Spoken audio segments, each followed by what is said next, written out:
So, Rich, we had the Fantasy Football Expo over the weekend. Drove up there with David Kitchen, had a good time, talked to a lot of folks in the fantasy football space, did my drafts for the Kings Classic. It was just a great time overall, right? So Friday night, there's always a party that goes on at the Fantasy Football Expo in downtown Canton. It's this outdoor area, and there's like a bar, like a sort of inside-outside bar that's there. And we're watching the Browns game, right? Because the Browns were on TV. We're watching Shedeur Sanders. And I am there. I might have had a handful of White Claws in me. Yeah. And all of a sudden, Kitchen turns around and he goes, "Hey, JJ." He's like, "You'll never guess who's here." I was like, "Who's here?" And he goes, "It's Harold Fannon's mom." And I said, "What?" And so I walk over, and other people were there, and they're like, "Yeah, this guy JJ, he has this prospect model, and he'll be able to talk to you about Harold and stuff." And the first thing I did, again, I had some White Claws in me. First thing I did, embarrassingly, is I looked at Harold Fannon's mom, and I said, "Do you walk like a duck too?" That was my first reaction when seeing Harold Fannon's mom. I realized, though, that I got a good read on the situation because she looks at me and she goes, "Who do you think taught him how to walk like that?" Now, when he's up against defenders, they have no idea where he's going. I'm JJ, and last year I tried my hardest to become a best ball bro. I drafted over 500 teams, I talked to some of the most successful best ball players in existence, and I admittedly had mixed results. So this year, I'm going to chase that title once again. My plan is to max enter DraftKings Millionaire Maker, and I'm going to document all of it while talking to the brightest best ball minds on the planet. Last year, I didn't quite get there, but this year, this is going to be the year where I officially become a best ball bro.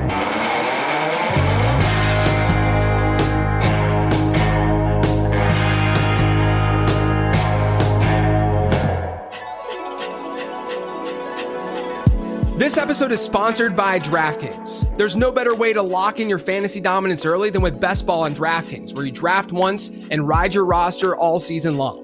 And right now, DraftKings is giving all customers a can't-miss offer. Draft one, get one. Enter a lineup in the $15 million Best Ball contest for just $20, and you'll score another Best Ball ticket to play free for a share of that $15 million, giving you a second shot to win big.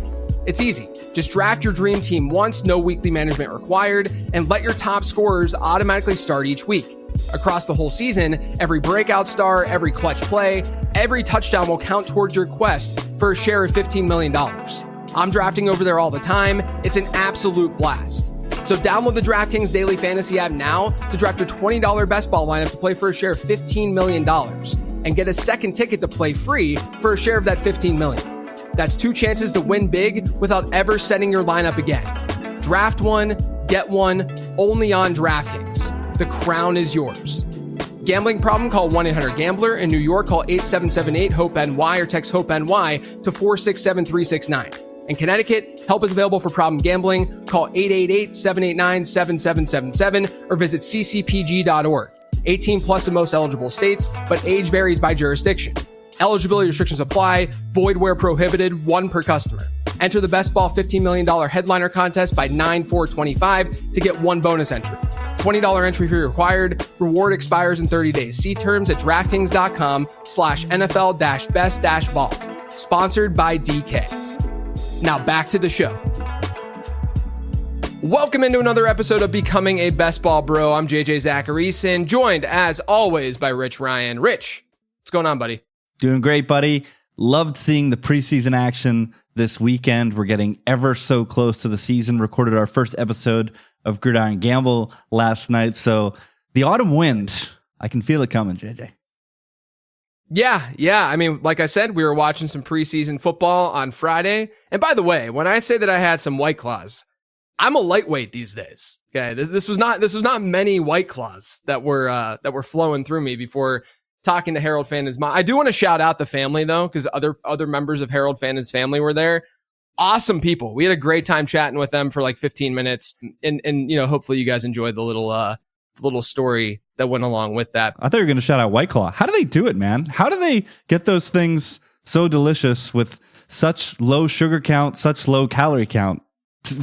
It's Magic, called really. chemicals, Rich. It's called chemicals is what it's really called. Yeah.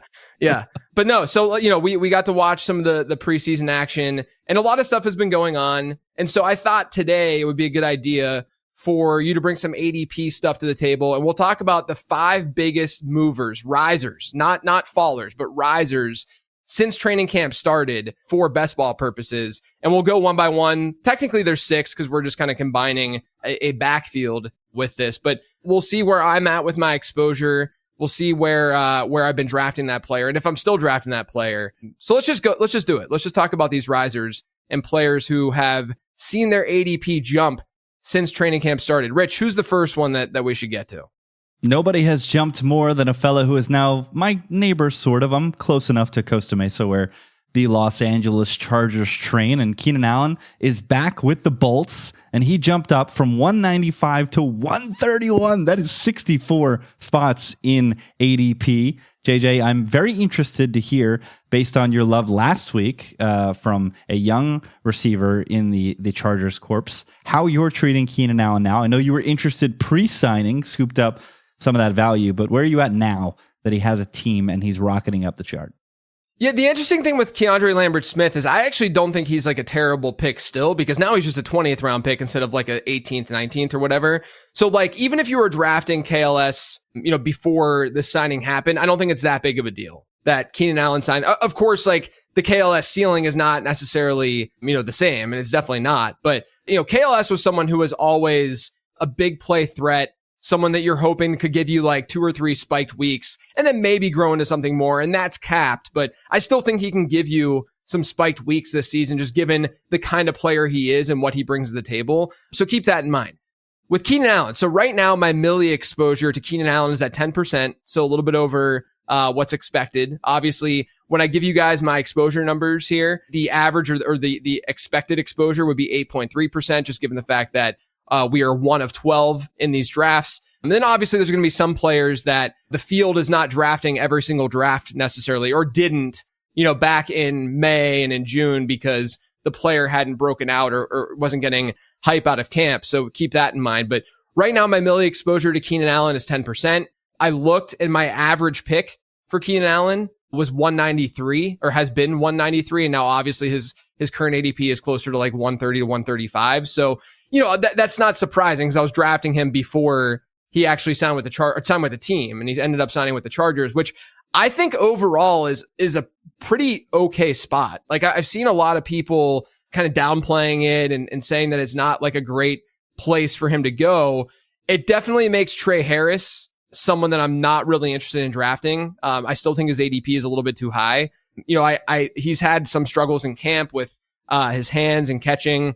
And, he was in my opinion, if you go read the prospect guide, pretty volatile prospect, but one who had a pretty high ceiling. So I just, I kind of just came in the middle with him versus the rest of the market and just said, hey, I'm just going to play the middle ground with Trey Harris because I can see where this can go south. But I also recognize that some of his advanced metrics were pretty good. But with Keenan Allen, I think a lot of people are just assuming that he's going to play the slot in LA and then Ladd McConkey moved to the outside. Now, McConkey can play on the perimeter. I think people think that he's only like a 50-50 slot guy, but he can play on the outside. But I'll say this about Keenan Allen. Last year, he had a 26% target share per game rate, which is really strong for a guy that no one cares about, right? His yards per route run rate was actually much better on the perimeter last year than it was in the slot.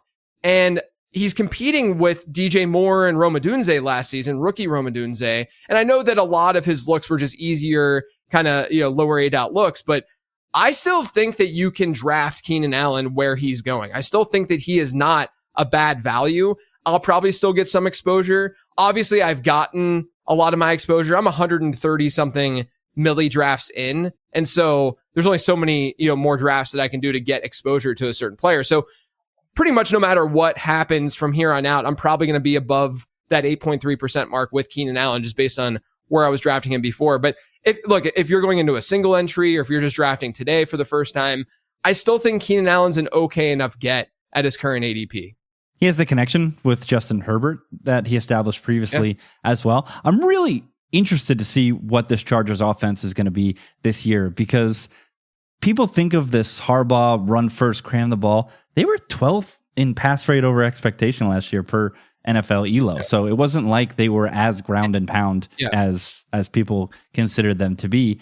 And I feel like last year their defense played above expectation and is going to take a bit of a step back this year. They've lost some personnel, obviously, up front with Joey Bosa traveling cross country to Buffalo. So I feel like they might even have to press the issue a little bit more throwing the football this year. So, I mean, this is a meteoric rise in ADP. I think we're getting to the point where an unstacked Keenan Allen isn't a very sexy option. But at his current price, end of the 11th round, I'm definitely more interested. If he starts to creep up a little bit more, if he starts to threaten those single digit rounds, I think that's when I'm going to have to yell uncle. Yeah, no, I would definitely agree there. I think that if you can get him in the 11th, 12th, it's fine. I'm not gonna be too upset about that. But yeah, you're right. If he does get especially if he gets over where the cluster of quarterbacks go, for instance, I'd rather just get the quarterback and not have to worry about it. All right, let's talk Texans backfield once again, because it's getting real interesting. We're getting real data from the preseason as well. But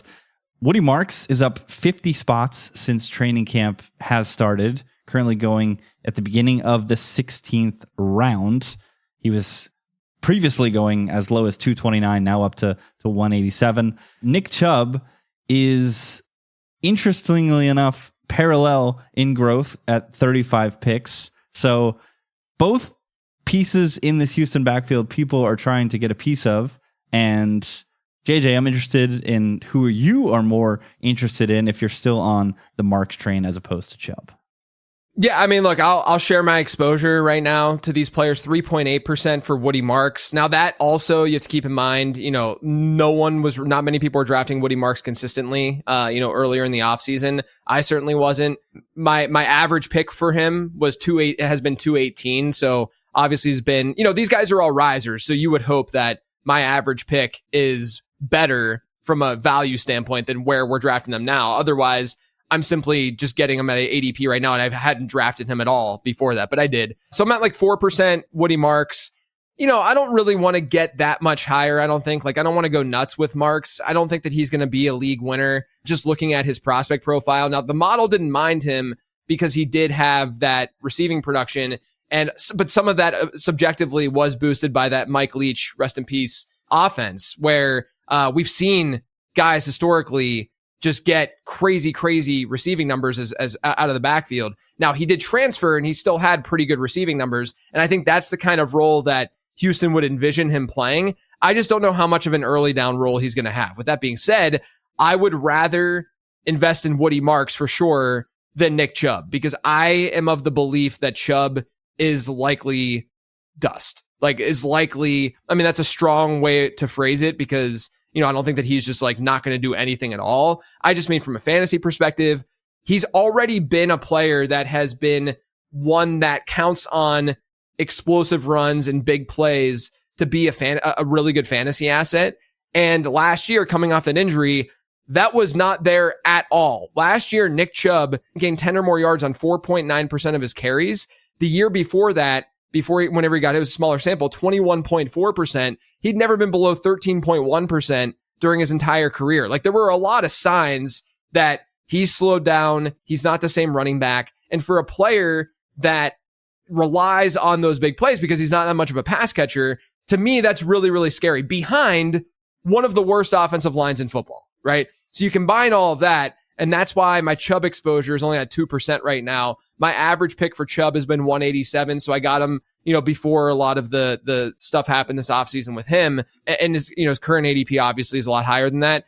I really have not been going after Nick Chubb in drafts, even knowing that I've been fading Joe Mixon for the most part. I just am not really that interested in this backfield, despite it being relatively ambiguous right now. I don't trust the personnel enough, and then I don't trust the bodies in front of them blocking either. So, I'm fine with the passing attack for Houston, but I'm not as fine with the running backs there.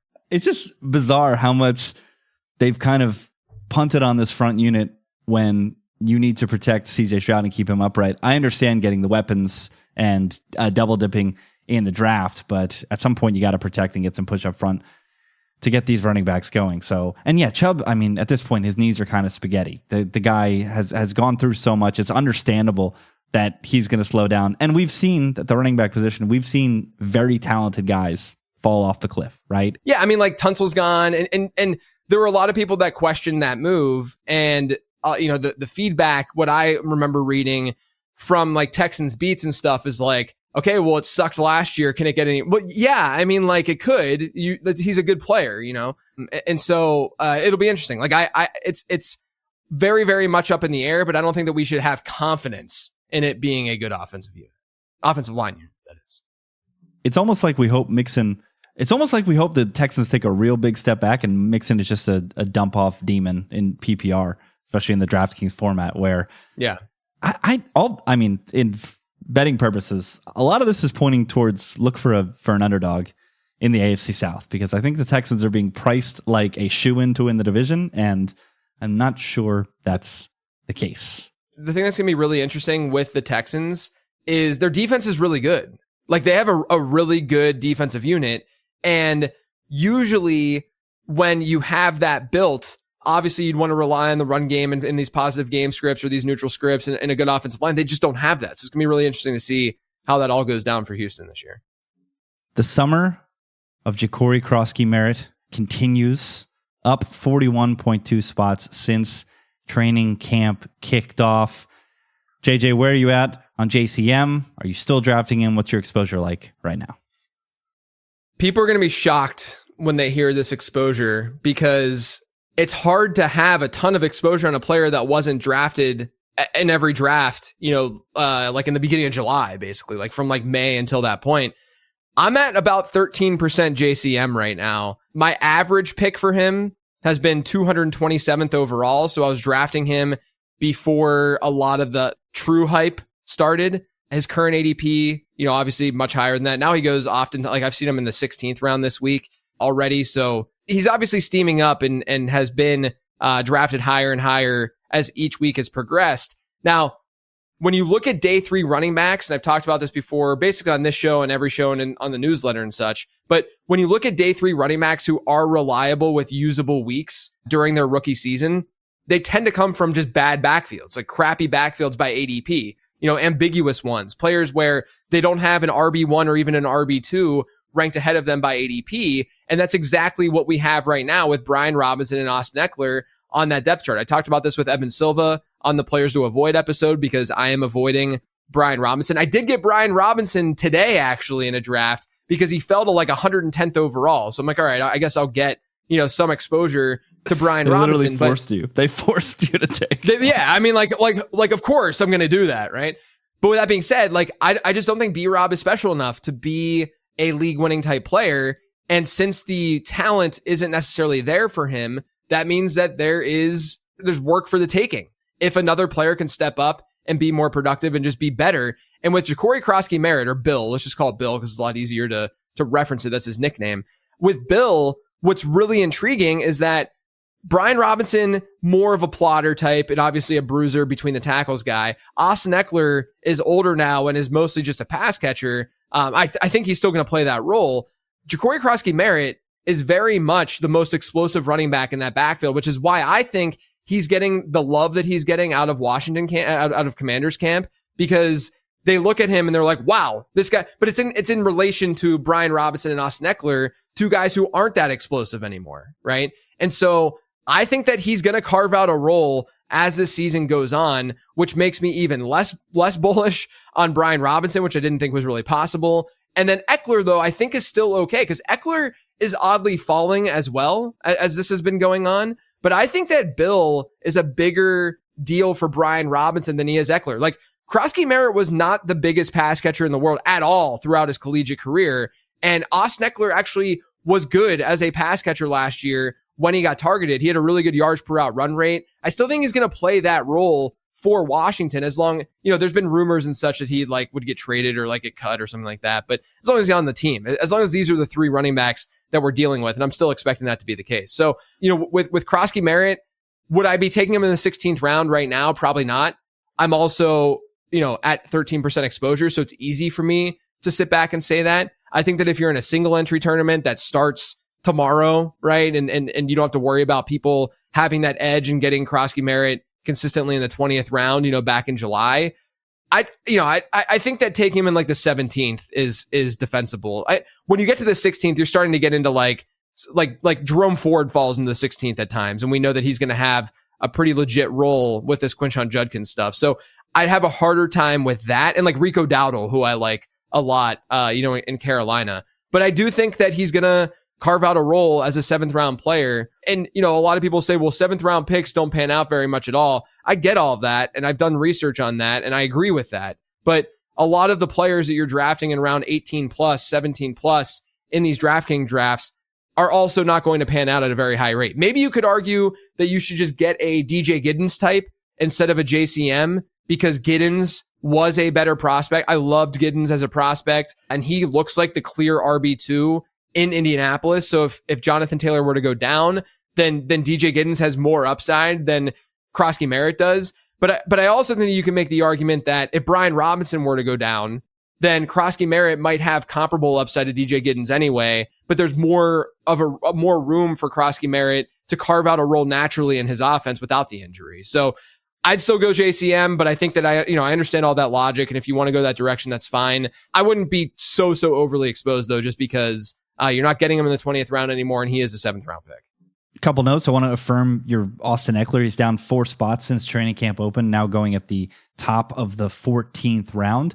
And I love the point that you brought up about some of these rising players and the difference between drafting them in contests that have been open since May and contests that might be opening now. It's a very salient point that I hope you guys caught while listening, because if we're playing the ADP game across these multi-month contests, it is more important to be more conscious of these risers. Whereas if a contest is just starting and there isn't such a diverse ADP landscape, multi-month ADP landscape, it is less impactful. So it's a very good point you brought up there, JJ.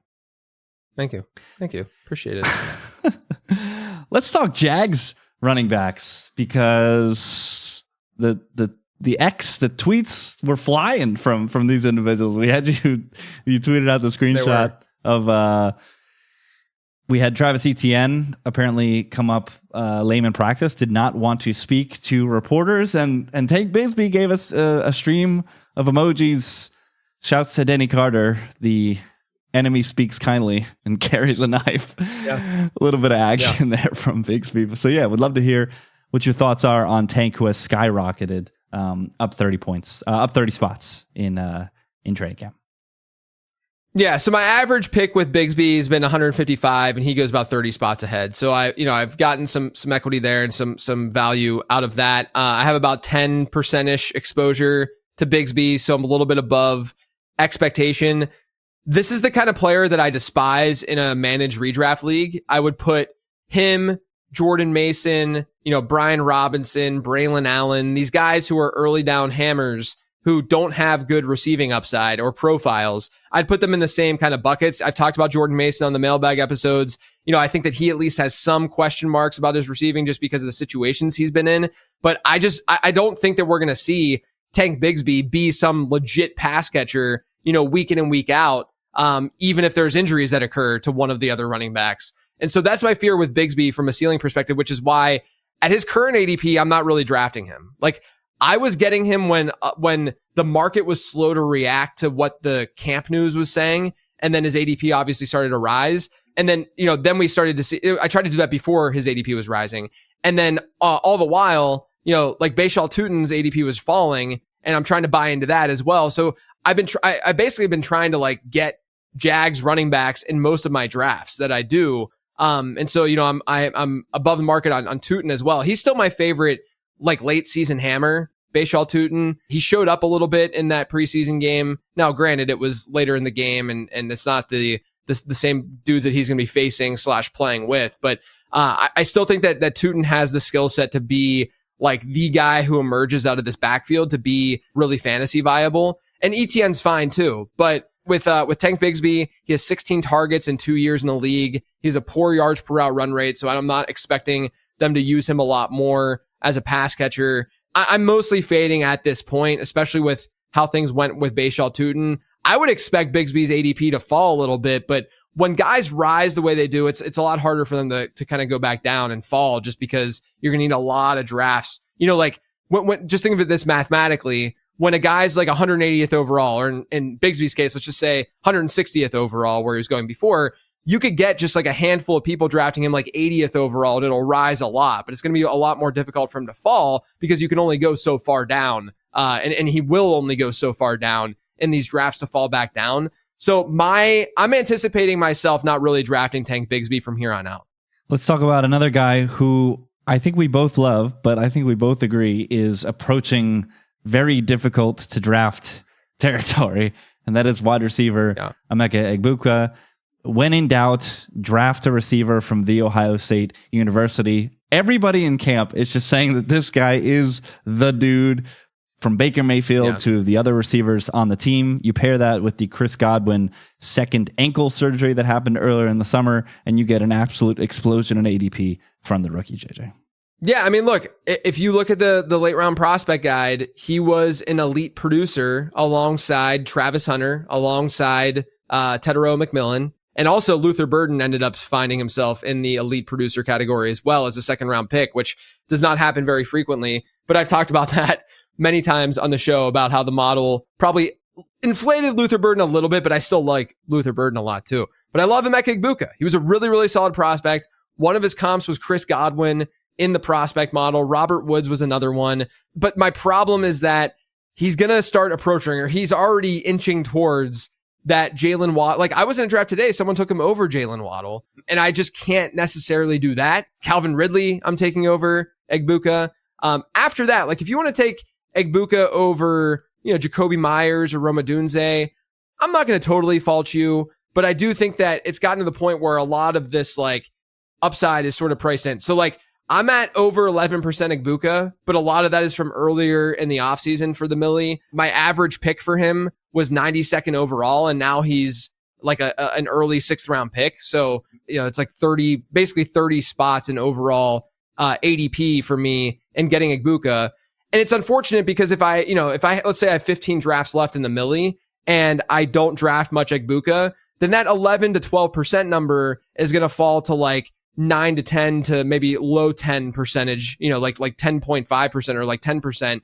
And I want to be really overexposed to Egbuka. I really do, because I love him, right? Now, that's why I was drafting him so much. That's why he's a target in the late round draft guide. But it feels like he might end up just being more of the managed season long home league type guy that you go after, because he's the kind of archetype that will go later in your home league and in season long drafts in general. Like he's someone that best ball bros and gals and sisses, should I call them sisses? Is that bros and sisses? They will love this kind of player. And so they'll he climbs in ADP, and then the next person says, oh, I really want to, his ADP just continuously climbs. Whereas we're likely not going to see that nearly as much in a managed league. So get your Egbuka exposure. I wouldn't get him much higher than where he's going now. I wouldn't get him at all high. Like, this is the max I think that you should be able to, like, you should be drafting him, but try to get as much as you possibly can, in your managed leagues and stuff where his price is going to be cheaper. Very interested to see what happens with Bucky Irving as well. Speaking of Tampa Bay, off of the Rashad White injury this weekend. Yeah. Obviously, the biggest bump is going to be with Sean Tucker, if there is going to be one, because Bucky Irving's already going at 22. So how high can you really go? But Bucks, an offense that I think a lot of people are interested in, and a lot of moving chess pieces because of the ambiguity of the Godwin injury and now the Rashad White injury. So it's going to be a very interesting month when it comes to assessing these Tampa Bay Buccaneers. For sure. I feel good about, I sent a tweet last month that said that I was drafting a lot of Sean Tucker. I didn't know if it was me being a best ball bro or me being an absolute idiot. And my 20th round Sean Tucker turning into a 19th round Sean Tucker. Let's go, baby. Let's go. You get a round of equity there. All right, let's move on to the guest. Tod Burros is the guest, also known as Todd from PA on Twitter. You guys have seen him in the Twitter streets and in a lot of best ball drafts. He's been a best ball analyst for a very, very long time. We talked about how he's fixing last year's mistakes that he made. That's a great conversation. Week 17 stacking, the importance of bye weeks, so much more. So without further ado, here is my interview with Todd.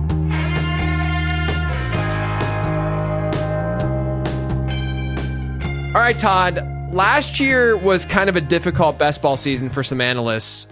Teams seem to have been built for maximizing the playoff weeks, and it might have come at the expense of advance rates a little bit. And so I want to ask you, because you've been really transparent about your success and your failures and just kind of, going through and talking through it with folks. Why do you think that is? Like, why do you think, that happened last year? And what are some of the things that you're doing this year to sort of help balance advance rates and optimal playoff roster construction?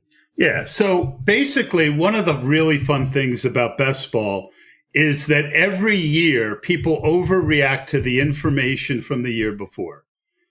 And then you start unwrapping the present, as it were, week one, right? And last year I did something I had never done before, which was I gave up a good bit of, I decided to not worry as much about advance rate, trying to get that lucky team. Yeah. And it was based on the fact that I had good success every other year, but my teams just would get eliminated week 15, week 16. So I went too far the other way, and I overstimulated my teams. I went heavy zero running back. Now, does that make heavy zero running back a bad strategy? I don't think it does. But I just happened to do it in the year every running back stayed healthy. And the two older running backs that I faded, I did a lot of hero running back teams with Bijan and Breece Hall. I really felt like those guys had the chance to end up doing what Barkley and Henry did. Right. And I kind of just faded the older running backs or the guys who came off injury. And that really dinged my advance rate, a combination of the fact that in general, running backs didn't get hurt like they normally do. Right. And that the running backs that I faded also turned out to be the best plays on the board. So that really hurt my advance rate. I still got, a team into the FFPC final. Of course, it made it there with 0 quarterbacks healthy for the last week, but it wouldn't have mattered. My team, it didn't have a great last week. I got a few teams into the finals on Underdog. I didn't play much on DraftKings last year, but I ended up losing $7,000. So that was not fun. Yeah. So that is when you kind of reevaluate. Every year you have to evaluate your process. You have to judge it versus your own heart.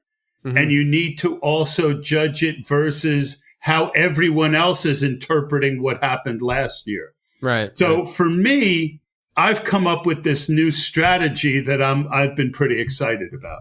What can you speak on that strategy a little bit and how I'm assuming that it's because last year I had some struggle, like my playoff success rate was better than the norm, right? I didn't win it. I didn't take any down. I'm just saying that when my teams got in the playoffs, like of the teams that got there, for instance, my advance rate to get in was lower, but then my teams advanced at just as good, if not higher of a rate, versus the other teams that had gotten in, right? Absolutely. But I think that comes down to what you're saying is the roster construction and like the 0 RB type builds. I went pretty heavy 0 RB last year. And so, but I too felt the same way where it wasn't a successful season, which is why I'm doing season 2 of becoming a best ball bro. And it was one where now this year I'm looking and I'm saying, okay, where can I switch things up and how can I not be so monotonous with the way that I'm drafting? So how are you switching things up to make sure that that doesn't happen again? Well, there's a couple things that I think we have to realize. And the main one is that these games have become like DFS, right? When we used to play MFL 10s, you could grind them and you could just eke out a profit just by being good, right? They were regular season contests. There are still regular season contests out there. Drafters does it. Underdog has some that are, season-long contests. But I like the new version of best ball. But one thing you have to realize is it's set up for most people to lose every year, right? Because it's so dependent on getting to week 17 and then having a good lineup. So I was on with Mark Garcia. We did this thing at High Low FF on Twitter. Very smart guy, works for 1 week season. And, he said, look, from a game theory perspective, my deep study of it, the two things that are most important to your EV are week 17 and advance rate. Right. Okay. And that kind of got me going. You know how it is when you get information when you do a podcast and then you kind of mull it. Right. Yeah. Right. And it informs your thoughts on how you want to adapt your own strategy. Sure. And it kind of tied into what I was already thinking, which was I was too aggressive last year. Yes, while any strategy can work, and there's nothing wrong with being a heavy zero running back, there's a very good chance that strategy could hurt your advance rates. And ultimately, that might not matter because what we play, and this is my main epiphany, this is a 3-part game. Right. And most analysts only talk about one part of that game. So we'll get to my overall strategy because it's a 3-part strategy, right? That takes into the fact that advance rate is important while not being everything. It's not something, it's funny in the Spike Week Discord, we always laugh about, the guys week 1, I got a 40% advance rate. Okay, that's great. But really, we want to build teams that have a chance we want to get to week 17 and have the ability to be a little bit different. Yep. Some people want to be very different. I'm not in that boat.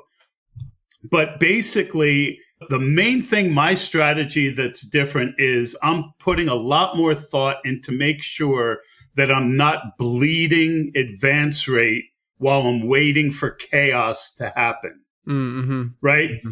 And that's another thing that we talk about in the Spike Week Discord a lot, chaos, right? Injuries is chaos. Right. People that we didn't expect getting opportunities, that's chaos. Yeah. Right? So you want to be prepared for chaos, especially with backup running backs and rookies who have a chance to come on late in the season. But that's kind of become pot stakes along with week 17 stuff, right?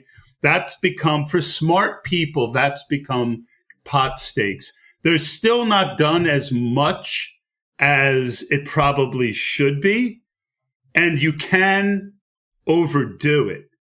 But what I'm doing is I'm building so that, like at running back, like last year, I would maybe take a hero running back build and I'd take one in the first or the second, and I wouldn't take one again till like the 12th round. Right. I'm more making sure that I've got 2 or 3 guys in each running back room who can get me points.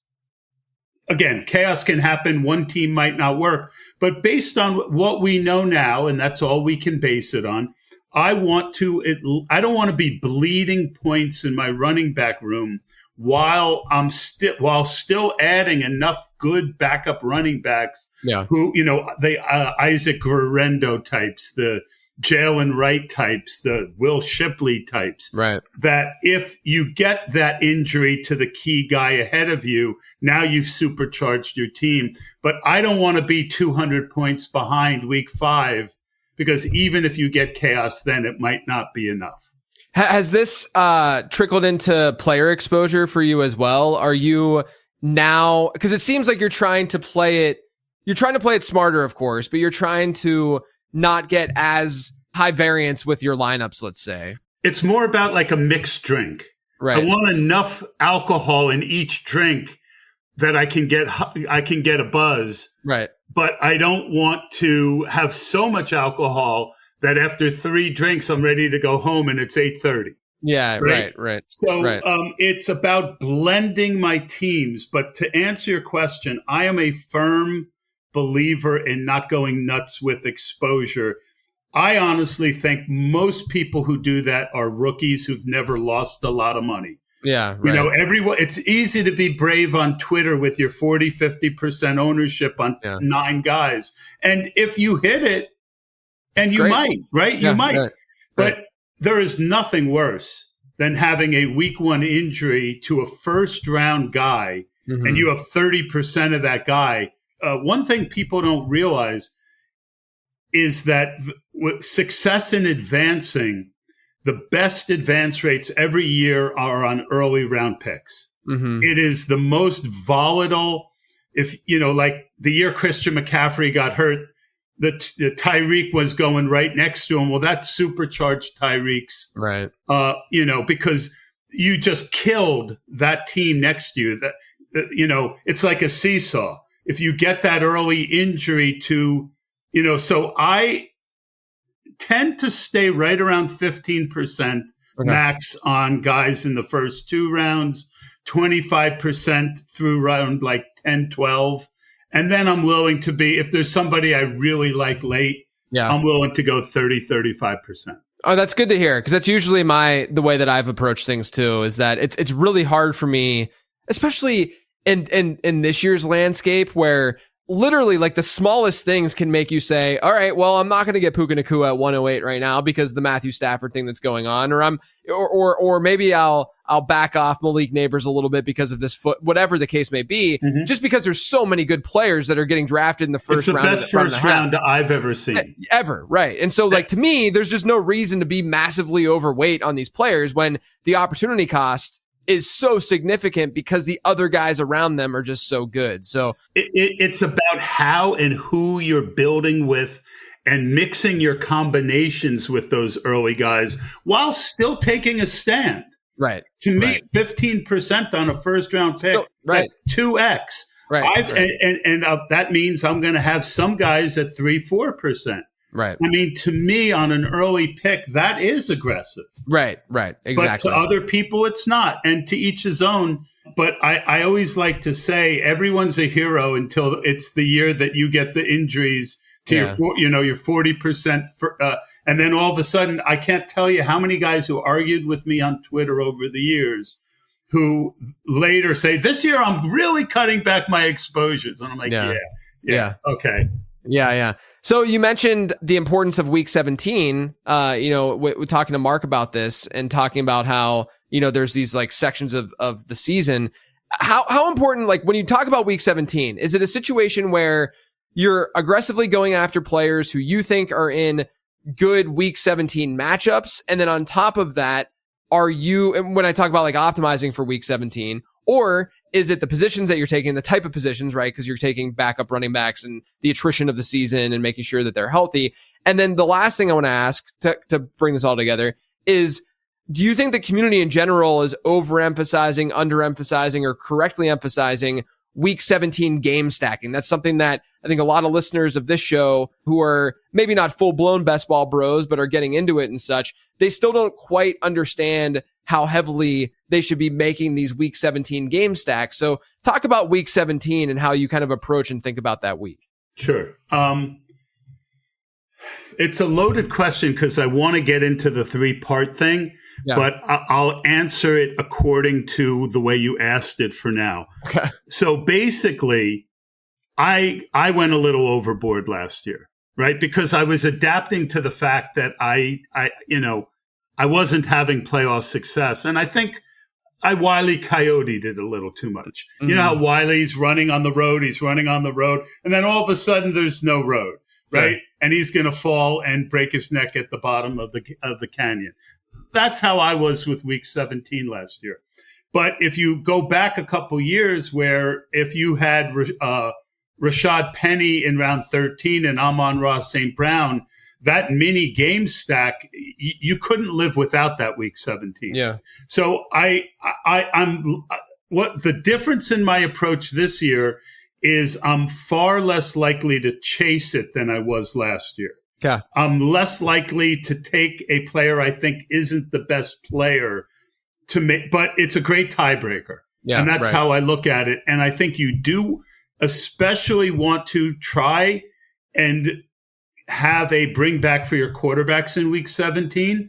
Not if you make 500 teams, am I going to have 50 that, but if I can manage it, I'm going to do it. Yeah. But it's not an overriding thing that, you want to end up over the canyon with no ground under your feet. Right. Yep. Makes sense. And then do you think that the, like the types of players, going back to your sort of 3-step process? Do you think the type of players that you're drafting, like, are you aiming for a specific archetype of running back? And is running, like we've talked about running back a lot here, is running back the position that you think really differentiates one team to the next when looking at regular season and regular season advance rate versus the playoff weeks? Because we know running backs step in, they get a big workload, and they can be backups that do that, whereas it's a little bit more difficult at wide receiver. Is that the logic behind why you sort of emphasize the running back position a little bit more when sort of... I really don't. It's just that what we ended up talking about, what I used as an example.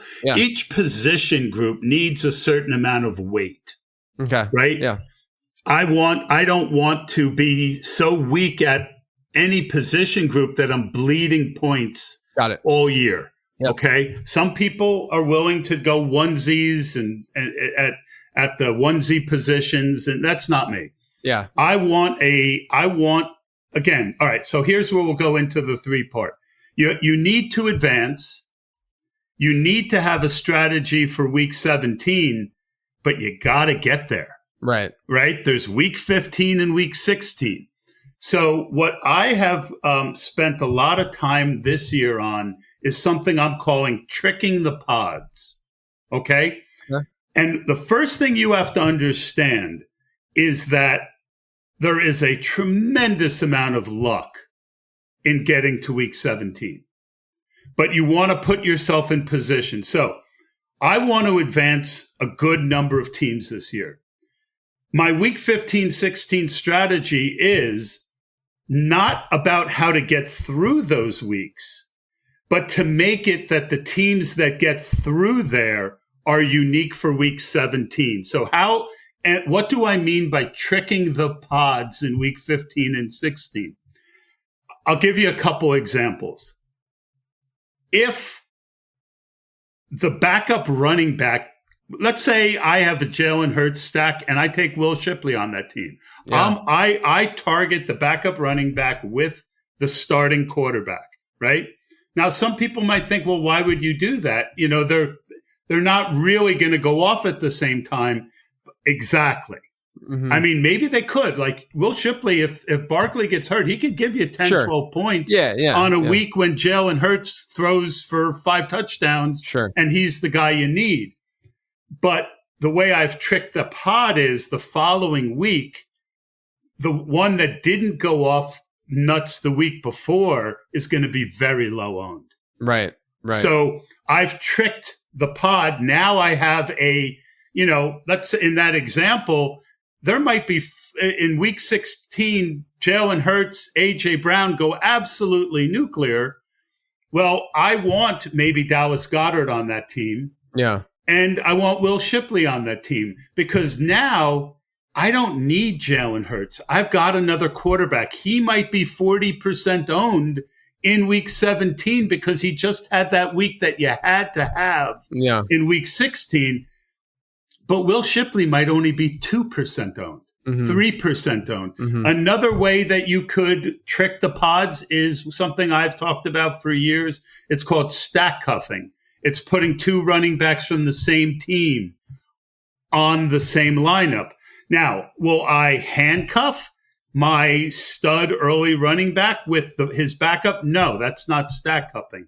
Stack cuffing is the perfect stack cuff this year for me is Tony Pollard and Tajay Spears, because both of them have ADPs that are later, and both of them should be able to pay off their ADP. And you don't know which week it's going to be, a Pollard week, a Spears week. But one thing you do know, if one of them goes down, the other one's going to get an 80% workload and have the value of about 80%. But in tricking, that's just stack cuffing. But the way that tricks the pod is what happens if Pollard goes absolutely nuclear week 16? He's the guy you got to have. And on the last play, he pulls a hammy. Right. Well, there's going to be almost no Tajay Spear teams in the finals. So my strategy is to make great teams that advance, realize that I need luck in week 15 and 16, but try and make it so that my teams that get to week 17 not only have correlation, but they have kind of like a secret ingredient. Yeah. This is super interesting because I think that the way a lot of us think about stacking, team stacking, is obviously you get the weekly upside, right? If a quarterback throws a touchdown to the wide receiver, the tight end, then you're getting double the points.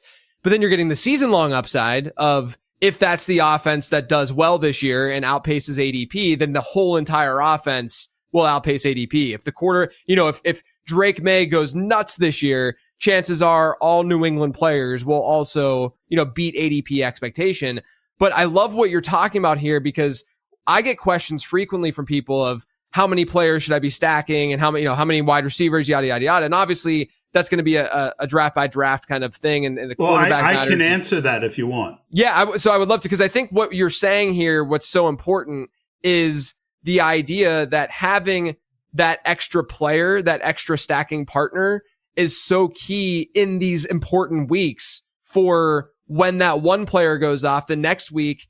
If people didn't do that, the AJ Brown, Dallas Goedert example, if they didn't get Goddard, then they're relying on the AJ Brown stack and relationship with Jalen Hurts and connection to go off that next week. But you have Dallas Goedert, so you know that you have that differentiator. So I'll ask you, how many stacking partners do you usually go with your typical quarterback? Well, it's like any other discussion. It's not only about numbers. It's about how you do it. Right?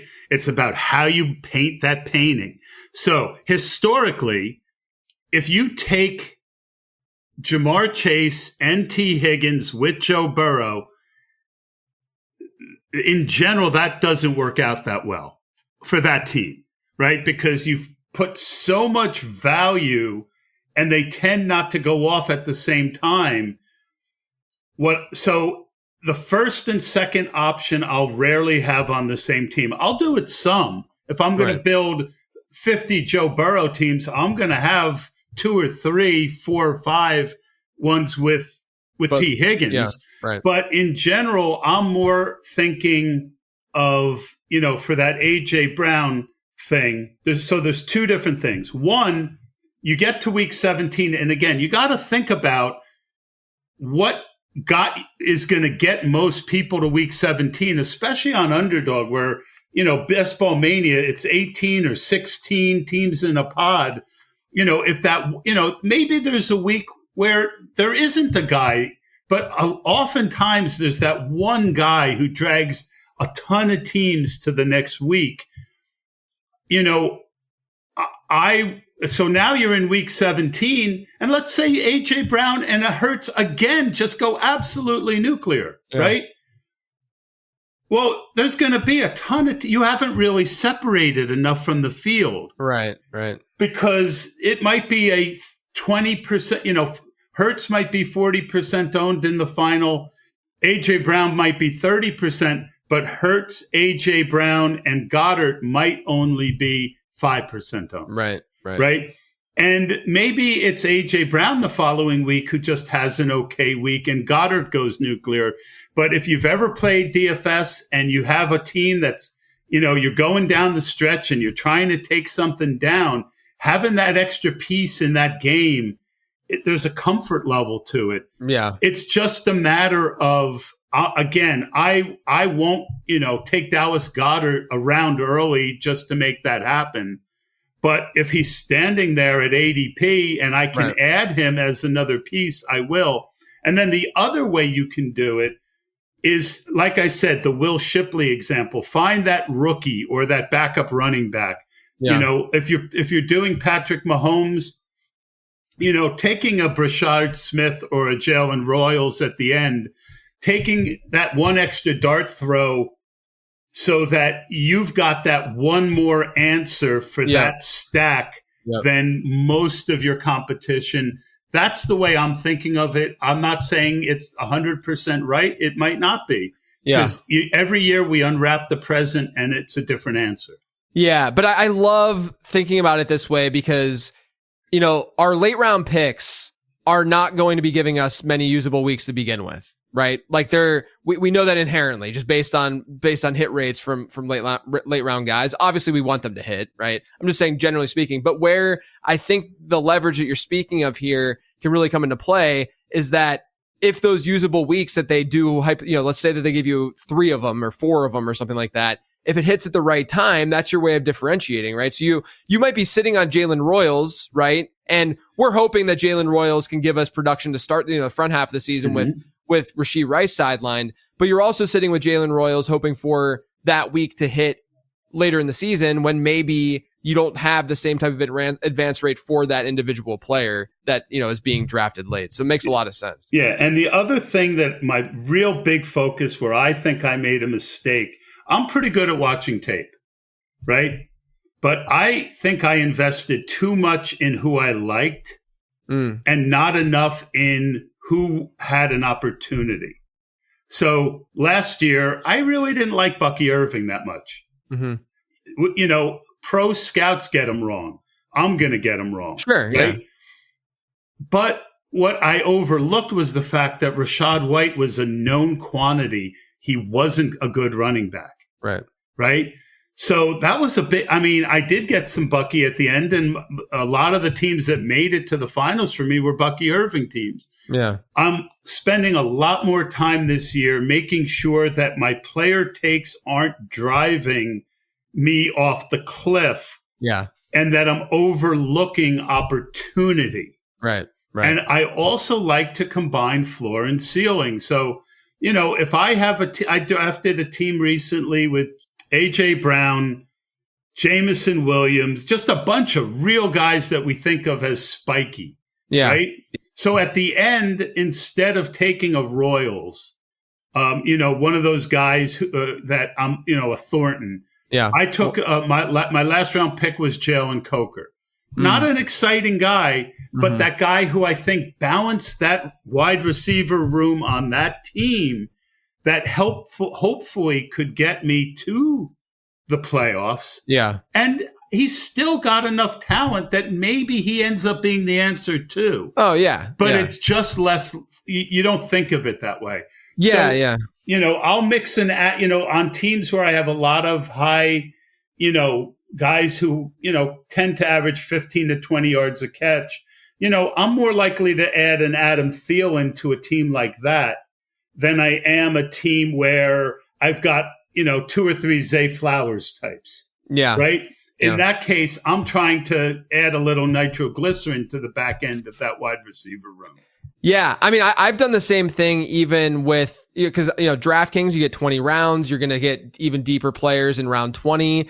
And if I have like a Kansas City Denver thing going, I look at the 20th round wideouts for Denver, and you're looking at Devon Vele and Troy Franklin, right? Where Vele is very much likely to play their slot role, higher floor, more than likely. Franklin's going to be the volatile, up and down. So I've based that decision usually off of, do I need the floor? Do I need the ceiling? I've got probably 12% Franklin and 3% Vele.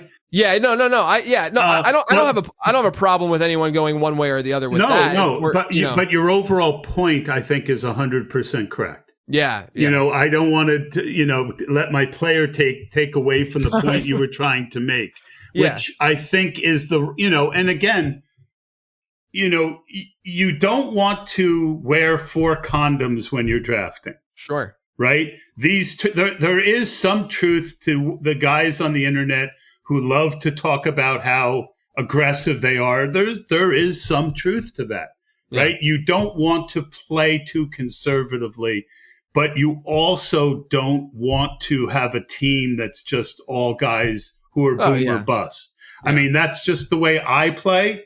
Yeah. And, I'm comfortable with my decision. It's a season long, same thing in season long, right? Where when you're managing a league, you have to also think about the predictability of these players, right? Whenever you're going into a given week and how comfortable you're going to be starting them based on, and that predictability comes in many forms. It's not just how they score points, but it's also, what's the overall talent profile of this player. Like Travis Hunter, the example I use in my guide this year was Travis Hunter versus Cortland Sutton. Like, we know what Cortland Sutton is. We have a comfortability with Cortland Sutton. Travis Hunter has a more volatile profile, but we don't know what that upside and ambiguity looks like, right? So there could be more, there could be less, but it's about weighing all of those things and understanding those things as opposed to just looking at that one projected number that folks like to draft off of. That's obviously more of a season long thing in the way that people approach season long, is that they're just looking at that one projected number as opposed to how we're getting to that number. How are we actually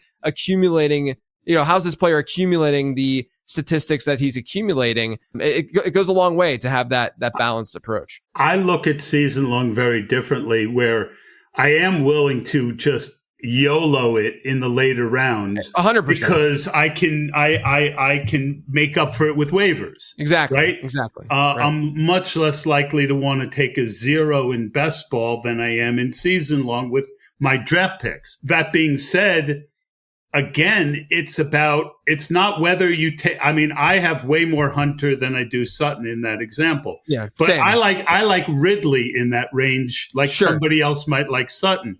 Sure. And if I have 3 wide receivers in the first 4 rounds and Hunter's sitting there in the 5th, man, that is an amazing Exactly. thing. Easy click.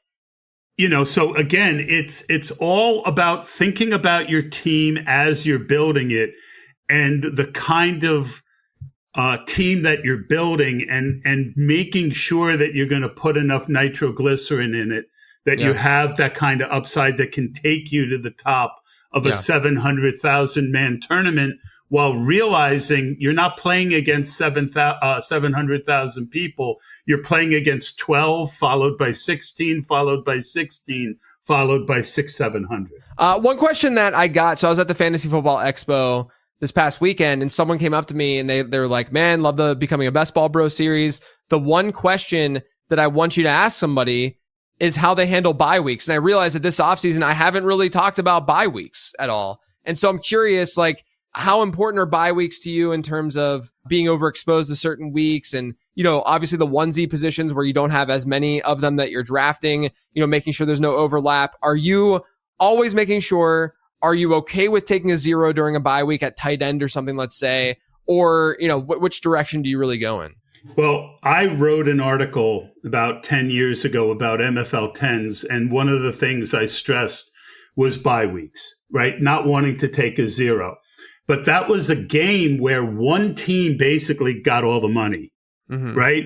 Second place was $10, right? First place was $90, right? Or $100. It was a big difference.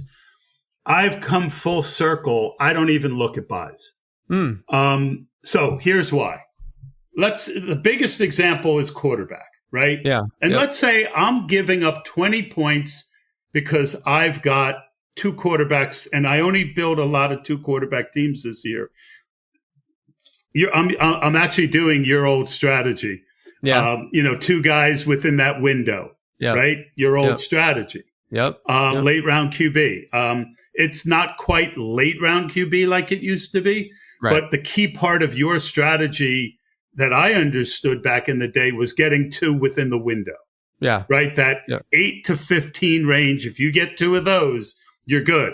Yeah. That's kind of how I'm building most of my teams this year. So let's say I get a 0. Well, I'm going to get some of that back, most likely. How am I going to get some of that back? I'm going to get some of that back because now I have 2 shots, 2 other weeks at a higher score, right? So I'm going to guess that I get half of that back. So I've bled 10 points. If I bled 10 points, I now advance 2 teams, right? Not just 1, but 2 teams advance. And it doesn't matter if you're first or second, right? You get you move forward just as much. So if you look at it, a lot of times, second and third place are very close, and first place isn't, right? Like they'll be 150 points ahead. Sure. Doesn't matter. So I'm less concerned. I've made up about half of those points. And if I advance, now I have a combination of 2 quarterbacks because most people don't feel comfortable with those 2 buys. Yeah. I have a unique combination to get through the luck weeks. Yep. And I have a unique combination for the last week if I get there. And not to mention the fact that I took those two guys because they were the best guys for my team. That was the optimal pick. That was the optimal guy. I took Michael Penix as my second quarterback because I had Atlanta with, I had Mooney with Kyron Williams, right? It wasn't the best, but it was the best second stack I could make at that time. I'm not going to worry about 10 points in that situation. I'm just not. With two teams advancing, the chance of me missing out because I did a bye week, I'm willing to forego for the chance of being unique. Going forward. I would imagine too that it's even more so at tight end where they just don't score as many points, right? Like realistically, if you miss out on a tight end, even on DraftKings where it's full PPR, you might only be missing out on, and there's going to be a lot of 3 tight end builds, but you still might be missing out on like 6 points that week, like realistically, so it's really, and if that's what kills me, that's what kills that team. But again, you're making the point about differentiation, which is something that has been very consistent in all of these conversations, and it's so unbelievably important that you're getting those unique combos because the market is going to be, especially like without going crazy to get them and taking someone 2 rounds. You have people, and I'm not saying you never pull up players. If there's a flat zone in ADP, like I've been pulling George Pickens up lately. I've been pulling Jameson Williams up into that, end of the third round, beginning of the fourth. It's very flat there. Yeah, it's a dead spot. It's a dead spot. I will pull people up, but I'm not going to pull people up over people I like more when I still might get them if I wait, just so I can say that I'm being different. Yeah, no, it makes a ton of sense. Okay, I have 2 more questions I want to ask you. So right now it's the preseason. Coach speak is in full force. We get beat writers saying different things every single day. Are you someone that dramatically changes your player stances based on preseason reps and what the media is saying about a player, or do you not care? Like, how do you dissect coach speak? Well, like anything else, it's an individual basis, right? We have to put our thinking caps on, and you have to compare it to how enthusiastic the crowd is about it. Because every year there's that 1 or 2 guys who get steamed up, Wile E. Coyote over the canyon, and you got to know when to just say, all right, I'm going to let this one go. Right. And it's staying on top of your emotions. Like, I didn't like that Washington backup that much, Jaworski something. Krosky Merritt, right. But I really like the Redskin Commander backfield. Historically, the air raid can have some really big weeks for running backs. If you remember what Kenyon Drake did in Arizona those couple weeks. So he's gone up, but he's only in the 15th round. So am I really giving up much that I didn't take him in the 20th and I'm getting him now in the 15th? Right. No. Right. But if he starts going in the 12th or the 11th, I'll just say, okay, I missed it. I missed it. So I'm willing to, I'm paying, I'm pretty heavy drafting Sampson right now for Cleveland. Same. He's moved up, but I think there's still enough juice there where I'm getting a floor ceiling combo that's great. That I'll just worry that other people got a better deal. Again, a couple more rounds and I'll look for someone else. I'll just say, I really, really try and avoid being Wile E. Coyote. Yeah, makes sense. All right, last question for you. Who are some of your go-to stacks this year? Well, my highest owned quarterback is Justin Fields, and I really don't care whether I stack him. Yeah, right. Drake May is one of my favorites. I really don't, I take him with Hunter Henry a lot. That's a nice, safe back stack. I'll take him some with Diggs. Let me look up some of my, I really like Michael Penix with Drake London. Yeah, I think that's just so cheap. I think that is just that's one that could feed families possibly. Yeah. Dak with Pickens, Dak with Lamb. Yeah. Trevor Lawrence with Hunter and Brian Thomas. Yeah. Again, what do all these have in common? They're later quarterbacks. Yeah. With, and one of the sneaky ones that I've been building in, especially on 20 rounds, is Malik Neighbors with either Russ or some people will take Dart. Some people will take Russ. Could be either. Right. Yeah. In a 20 round tournament, having Russ, even if he plays only the first 8 games, that could be the difference between advancing. And then what if Dart comes in and he gets hurt? And now week 17, Russ is at quarterback again. So I do take Dart in 18 rounds sometimes. If I take Russ in an 18 round, it's in a 2 quarterback build. I'm basically saying in this team, Russ, the Giants are good. Russ is good. Yeah. And they're in the playoffs and he plays the whole season. Right, so again, you have to think through what scenario do you need for this lineup to be good?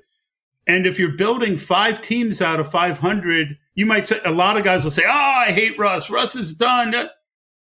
I built 5 teams out of 500 with my first round pick, the guy who could break fantasy. Right. And you're telling me you want 0 Russ. Right. So that's a little bit overkill and the kind of thing I try and avoid, JJ. I love it. Tod, this was great. People are definitely going to get something from this conversation and the knowledge you just dropped. Let everyone know where they can find you, what you're doing in the fantasy space, all that good stuff. I still do my Run to Daylight podcast. I'm not as active as I used to be. I'll be doing about 4 or 5 more of those. I'm at Best Ball NFL on Twitter, and I've been doing this a while. And I'm if someone asks a question, I answer a question, and I'm really glad you invited me on.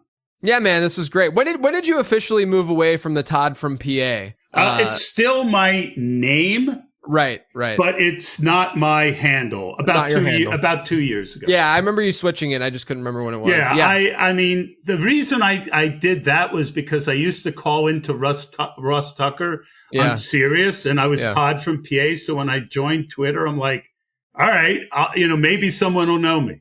Right. Yeah, I love it. As usual, you guys can check out my stuff over on lateround.com. Draft guides available for sale. Make sure you're subscribed to this podcast and the YouTube channel. YouTube channel is at youtube.com/@lateroundff. Otherwise, everyone, thanks for tuning in.